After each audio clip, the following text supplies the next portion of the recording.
So Wizards of the Coast have teamed up with Marvel yet again. And no, this isn't another crossover with X-Men, it is with Spider-Man this time. And honestly, looking at this straight off the bat, I do think a lot of people are going to love this Secret Lair and try their best to get their hands on it. And part of me thinks that some people don't want the cobwebs out of their wallet.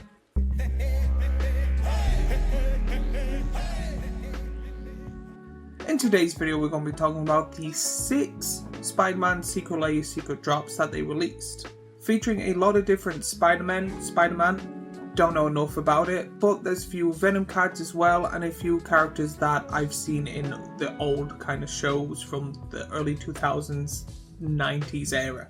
So in this video, I'll be going over each single Secret Lair, talking about the cards, talking about the artwork, and to discuss is this Secret Lair worth buying overall or not. But before we swing into that, a quick reminder. If you enjoy my channel and want to support it, check out my merch shop where I've got t-shirts and hoodies that are softer than Spider-Man's pajamas. They come in multiple colours and sizes, and designs I think people would enjoy. So if you like me and what I do and want to help support out the channel, first, buy yourself something nice. Second, like, subscribe and do all that other YouTubey stuff people ask for. Alright, let's climb up the wall and start with the first drop. Daily Bugle Breaking News, which seems to be the newsletter post thing that Spider-Man worked at. The only reason I know of this is because of the original trilogy. In this Secret Lair you will find Fact or Fiction, Fanatic Search, Scheming Symmetry, Blasphemous Act, and Impact Tremors. So this is quite a spicy one to start off with. You've got a great commander staple like Blasphemous Act, being able to board wipe the entire board with the help of your opponents. And I'm absolutely in love with Impact Tremors, which is a great card to put in so many decks, because even if you're doing a little amount of damage, it's often enough that it is a good card to put in. I find Fact and Fiction to be a weird card to put into this Secret Lair. It kind of supports the news part of it, being like, is this news fact or fiction? But having the card just seemed a little off to me. But I'm not a huge Spider-Man person, so I don't really know what kind of reference or something like that this is doing. Same with Scheming Symmetry, I think it's kind of a hit and miss card. It is a tutor I've actually never seen played. The only reason I know of the card is I opened one and I seen a friend open one and we were both like, this is such a weird card. But overall, I think this Secret Lair is quite thematic. Like, you have a bunch of news articles showing the news while also showing what the card does. I really do like that kind of theme. I think the cards are overall really pretty and very nice. And I absolutely love the whole newspaper theme to it. But I would rate this overall a 8 out of 10. The card selection is fun, the art direction is clever, and you can put these in a lot of commander decks. But next up we have Heroic Deeds. This one is packed with the biggest staples in Commander. This Secret Lair includes Informate, 3 Wishes, Lightning Greaves, Soul Ring, and Command Tower. This, in my opinion, is pretty much a starter kind of Secret Lair for Spider-Man fans. People that have always been interested in Magic the Gathering but never wanted to play. If they're a big, huge Spider-Man fan, this seems to be perfect for a beginner to start building their own deck, because it's kind of like a pack. Like, everyone puts Command Tower and Soul Ring in, and Lightning Greaves is an amazing card to put in a lot of decks. So again, I do really appreciate those 3 cards being in. It's kind of like, I wish they actually did a Welcome to Commander bundle thing where you got this kind of Secret Lair in it. Overall, in my opinion, I'm going to give this a 7.4 out of 10.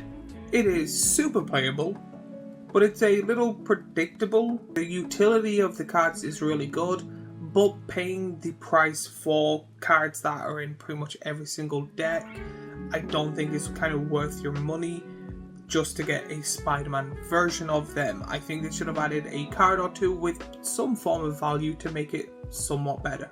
Next we've got Mana Symbiote. which takes things in a different direction and puts cards straight into your land zone. In this secret layer you get 2 plains, 2 islands, 2 swamps, 2 mountains, and 2 forests. So if you've seen any of my videos before, you would know that a basic land secret layer is really not worth it. I really despise these type of secret layers.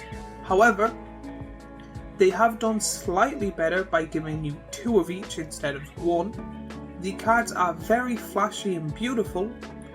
I personally think these will be amazing in a Wilburg deck, but if you want to put it in a deck you're building, you kind of have to take them out, where I think this is a secret layer that having all the cards in the one deck is kind of a good thing to do. However, my biggest problem with this is it being a basic land secret layer. I really do not like that they do this. Even if it was not good lands, as long as it's better than basic lands, I'm usually okay with it. The artwork's absolutely breathtaking though. Overall, I'm giving this personally a 4.7, but 4% of it is how pretty the cards are. I do think in the foiling, and I think they're doing a galaxy foiling of this one, it'll be kind of harder to see. I really do like the artwork, but I haven't seen the cards in person, but it looks like those type of cards that are pretty in picture, but kind of hard to see when you have them in person. But now let's shift into something darker. Venom Unleashed Colors. When it comes to the secret layer, you get Damnation, Dark Ritual, Peer into the Abyss, Surgical Extraction, Tendrils of Agony. So this secret layer is all about Venom, and when it comes to my little knowledge of Spider-Man, Venom is my favourite kind of villain. Not really a villain, he's kind of misunderstood villain. He is bad, but he is also just himself. I do really like Venom. I've loved the movies, and even the old 90s and 2000 cartoon, Venom was one of my favourites. All the cards that were chosen kind of show rather parts of him or kind of his experiences, and I really do appreciate it. Whenever I think of Venom and I had to pick a card, I would probably pick majority of these cards. Damnation and Dark Ritual are 2 very powerful and amazing cards when it comes to Magic the Gathering. I pretty much try and put them in majority or all decks with a black pip in it. The rest are somewhat good to good, but the artwork is absolutely amazing. However, there is one change I would do, but can't currently mention that right now because I have to explain something else. But overall, with this secret layer alone, I would give it a 8.6. It is flavorful, it is powerful, and honestly just overall cool. But I'm slightly biased as a Venom fan. But Venom doesn't stop there.